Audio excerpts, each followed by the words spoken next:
بسم اللہ الرحمن الرحیم۔ بروکفیلڈ کالج کی آن لائن کلاسز میں خوش آمدید۔ چیپٹر نمبر 2 کا دوسرا سوال ابھی ہم ریڈ کرنے لگے ہیں۔ سوال کا نام ہے پاکستان کی ابتدائی مشکلات میں ریاستوں کا تنازع۔ اصل میں یہ سوال جو ہے، یہ پہلا جو سوال ہے پاکستان کی ابتدائی مشکلات، اسی کا ہی ایک سٹیپ ہے۔ یعنی کہ اگر آپ سے یہ سوال جب پوچھا جائے گا کہ پاکستان کی ابتدائی مشکلات لکھیں، تو یہ سوال آپ اس میں بھی رائٹ کر سکتے ہیں، لیکن یہ سوال الگ صرف ابتدائی مشکلات میں ریاستوں کا تنازع کے حوالے سے ایک الگ سوال بھی پوچھا جا سکتا ہے، لیکن یہ پہلے سوال کا ایک حصہ بھی ہے۔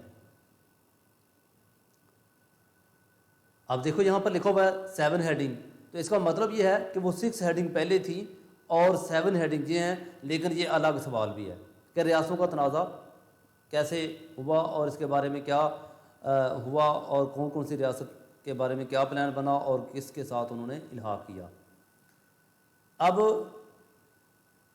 635 ٹوٹل چھوٹی بڑی ریاستیں ہندوستان میں تھیں، اور پلان یہ کیا گیا تھا کوئی بھی ریاست جو ہے وہ اپنی مرضی کرتے ہوئے اپنی آبادی، اپنی جو رہائش پذیر جو لوگ ہیں ان سے بات کرنے کے بعد اور اپنی حیثیت کی جغرافیائی حیثیت کو دیکھتے ہوئے دوسرے جو 2 ملک بن چکے ہیں انڈیا میں، ہندوستان میں، ان کے ساتھ اٹیچ ہو جائے گی۔ تو یہ 635 ریاستیں تھیں۔ برصغیر کی دیسی ریاستوں کے حکمران نواب یا راجے داخلی طور پر خود مختار تھے، یعنی کہ ہندوستان کے میں رہتے ہوئے وہ خود مختار تھے، ہندوستان سے بیرونی ممالک سے نہیں۔ اس پر کنٹرول برطانوی حکومت کو حاصل تھا۔ ریاستوں میں برصغیر کی کل آبادی کا 1/3 رہائش پذیر تھا اور 1/3 علاقے پر یہ مشتمل تھی۔ آزادی کی منزل قریب آئی تو ریاستوں کے مستقبل کے بارے میں بھی سوچا جانے لگا۔ کابینہ مشن پلان کے حوالے سے ریاستوں کے حکمرانوں کو کہا گیا کہ وہ مستقبل میں اپنی حیثیت اور مفادات کے تحفظ کے لیے دستور سازی کے عمل میں شریک ہوں۔ حکمرانوں کو کابینہ مشن نے یہ بھی تلقین کی کہ وہ فیصلہ کرتے ہوئے اپنے عوام کی پسند اور مذہبی رشتوں کا بھی دھیان رکھیں۔ اب یہ ایک شارٹ ہے کہ انڈین ریاستوں پر کنٹرول اٹھانے کا اعلان کب کیا گیا، حکومت برطانیہ نے کب کیا؟ تو اس کا آنسر ہے حکومت برطانیہ نے 20 فروری 1947 کو انڈیا اور انڈین ریاستوں پر اپنا کنٹرول اٹھانے کا اعلان کیا۔ یہاں تک یہ اتنا شارٹ ہے۔ اسی اعلان کے تحت ریاستوں نے ہندوستان یا پاکستان سے وابستہ ہونے کا فیصلہ کر لیا۔ صرف درج ذیل ریاستوں کی طرف سے کوئی فوری یعنی کہ قدم نہ اٹھایا گیا۔ اس ریاستوں پر بھارتی افواج نے فوج کشی کر کے قبضہ کر لیا۔ وہ کون کون سی ریاستیں تھیں اس کے بارے میں بات کرتے ہیں۔ سب سے پہلے ریاست حیدرآباد دکن، بہت بڑی ریاست تھی اور یہ ریاست ایک مستحکم ریاست تھی، اور اس کا جو نواب تھا وہ مسلمان تھا۔ اس کی جو زیادہ جو رعایا تھی وہ ہندو قوم سے تعلق رکھتی تھی، اور یہ چاروں شہروں میں انڈیا میں تھی، اس لیے مجبوراً اس کو انڈیا کے ساتھ الحاق کرنا پڑا۔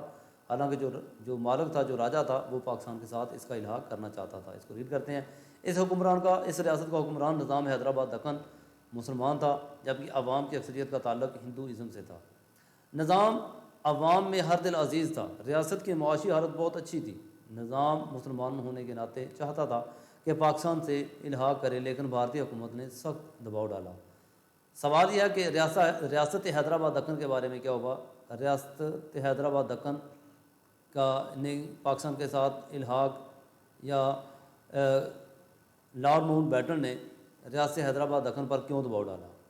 تو یہ نشان لگا ہوا ہے، یہ اس کا آنسر ہے۔ لارڈ ماؤنٹ بیٹن نے بھارت کے پہلے گورنر جنرل کی حیثیت سے نظام کو مجبور کیا کہ وہ اپنی ریاست کو جغرافیائی حیثیت کو دیکھتے ہوئے بھارت سے الحاق کرے۔ نظام اس پر رضامند نہ ہوا۔ وہ آزاد اور خود مختار ریاست کے قیام کے بارے میں سوچنے لگا، اور وہ بھارت سے الحاق کی دستاویز دستخط کرنے کو آمادہ نہیں تھا۔ نظام نے اقوام متحدہ کی سلامتی کونسل کو ایک درخواست بھارتی رویے کے حکام سے بھیجی۔ ابھی معاملہ زیر غور ہی تھا کہ 11 دسمبر 1948 کو بھارتی افواج نے دکن پر حملہ کیا۔ 17 دسمبر 1948 کو نظام کی افواج نے ہتھیار ڈال دیے اور بھارت نے ریاست پر قبضہ کر لیا۔ یہاں پر ایک شوٹ ہے جو نشان نہیں لگا ہوا، خود آپ لگا لیں کہ بھارتی فوج نے حیدرآباد دکن پر حملہ کب کیا۔ یہ بہت اہم شوٹ ہے، MCQs ہے۔ 11 دسمبر 1948 کو۔ پھر دوسرا شوٹ ہے کہ نظام کی افواج نے ہتھیار کب ڈالے؟ 17 دسمبر 1948 کو۔ دوسری متنازع ریاست جو تھی وہ جوناگڑھ تھی۔ جوناگڑھ کا نواب مسلمان تھا، لیکن آبادی کی اکثریت غیر مسلم تھی۔ یہ ریاست کراچی سے 480 کلومیٹر دور تھی۔ تو یہ بھی ایک شوٹ ہے کہ کراچی سے جوناگڑھ کا فاصلہ کتنا تھا؟ تو تو یہ ہے 480 کلومیٹر، اس کا آنسر ہے۔ آبادی 7 لاکھ کے قریب تھی، یہ بھی ایک شاٹ ہے کہ جوناگڑھ کی آبادی کتنی تھی۔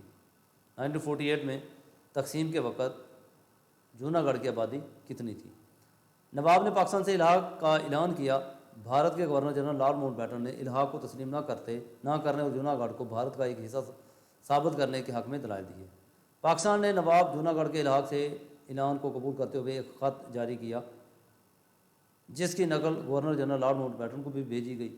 بھارت نے پاکستان کی توثیق کو اپنے اندرونی معاملات میں مداخلت سے تعبیر کیا۔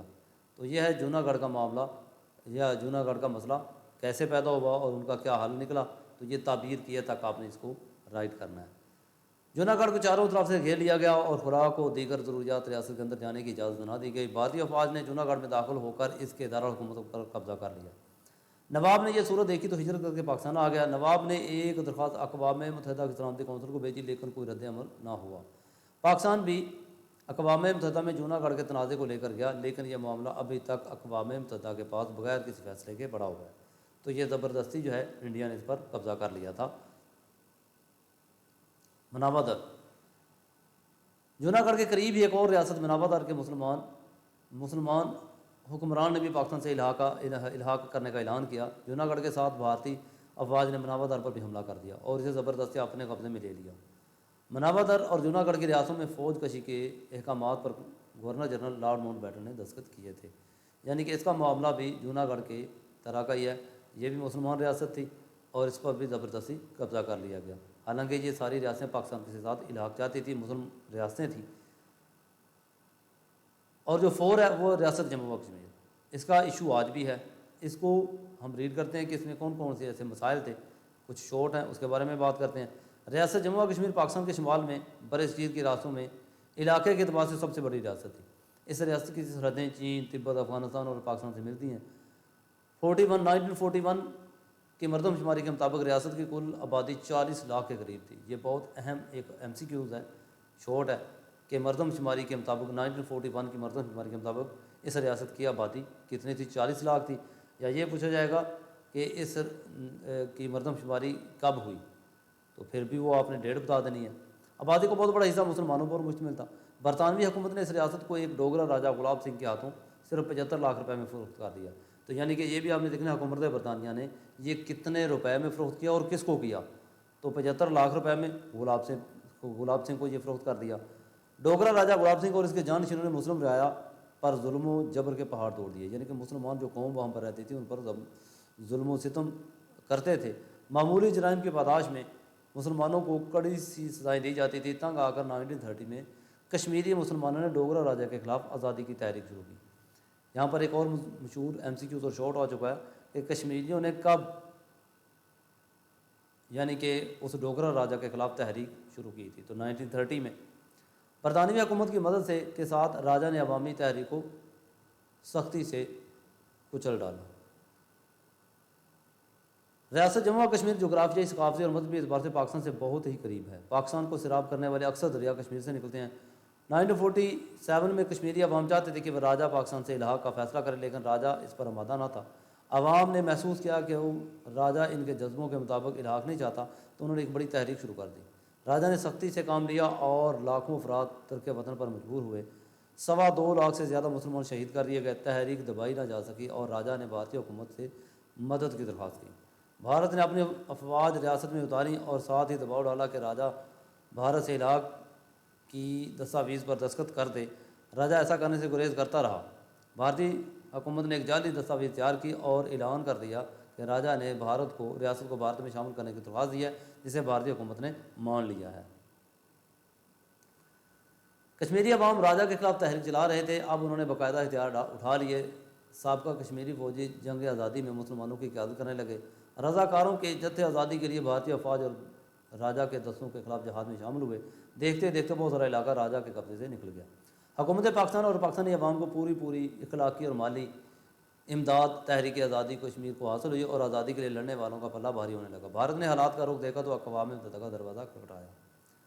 اقوام متحدہ کی سلامتی کونسل نے قرارداد منظور کی اور دونوں ممالک کو جنگ بندی کرنے کی تلقین کی۔ حد بندی کیے جانے کا یہ فیصلہ کیا۔ اقوام متحدہ نے واضح کیا کہ کشمیری عوام کی رائے معلوم کی جائے، ان کی مرضی کے مطابق کشمیر کا علاقہ پاکستان یا بھارت سے ہو جائے۔ پاکستان اور کشمیری مجاہدین نے اپنی برتر فوجی پوزیشن کے باوجود قراردادوں کا احترام کرتے ہوئے جنگ بندی پر آمادگی ظاہر کر دی۔ استصواب رائے کرانے کا اعلان اقوام متحدہ نے کر دیا، لیکن مسئلہ کو حل کرنے کے لیے اب تک کوئی قدم اٹھایا نہیں گیا۔ 1965 اور 71 میں جنگیں بھی ہوئیں، لیکن کشمیر کا مسئلہ حل نہ ہو سکا۔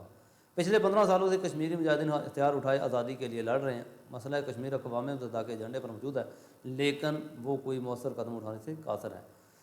یہ ایک لانگ سوال تھا، جیسا کہ میں نے آپ کو فرسٹ میں بتا دیا، یہ علیحدہ لانگ سوال بھی ہے، لیکن یہ پہلا ابتدائی مشکلات کا بھی ایک حصہ ہے، اس میں بھی اس کو لکھا جا سکتا ہے۔